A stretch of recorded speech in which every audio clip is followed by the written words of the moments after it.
विकसित भारताच्या उद्दिष्टपूर्तीच्या प्रवासात कृषी क्षेत्राचं योगदान सांगण्यासाठी देशभरात विकसित कृषी संकल्प अभियान राबवण्यात येणार. शिवराजसिंग चौहान यांची माहिती.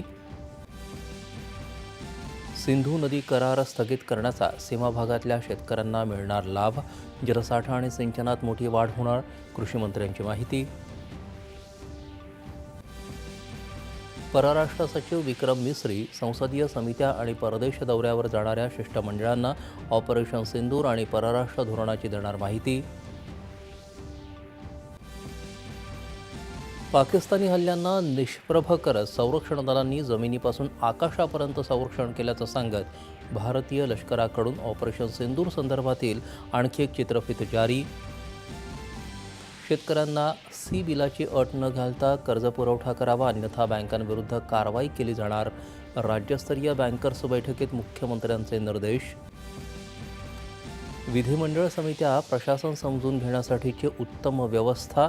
मुख्यमंत्री मान्यवरांच्या उपस्थितीत विधिमंडळ समित्यांचं उद्घाटन. एक पद एक निवृत्तीवेतन या तत्वानुसार उच्च न्यायालयाच्या सर्व निवृत्त न्यायाधीशांना समान आणि पूर्ण निवृत्तीवेतन मिळण्याचा अधिकार. सर्वोच्च न्यायालयाचा निर्णय. मुंबईत 20 मेनंतर रस्ते काँक्रिटीकरणाचं काम सुरू करू नये, तसंच 31 मेपर्यंत रस्ते वाहतूक सुरळीत करण्याचा प्रयत्न करण्याचे पालकमंत्री आशिष शेलार यांचे निर्देश. आणि कोकण आणि मध्य महाराष्ट्राच्या घाट परिसरात येत्या 25 मेपर्यंत तुरळक ठिकाणी मुसळधार ते अतिमुसळधार पावसाचा अंदाज.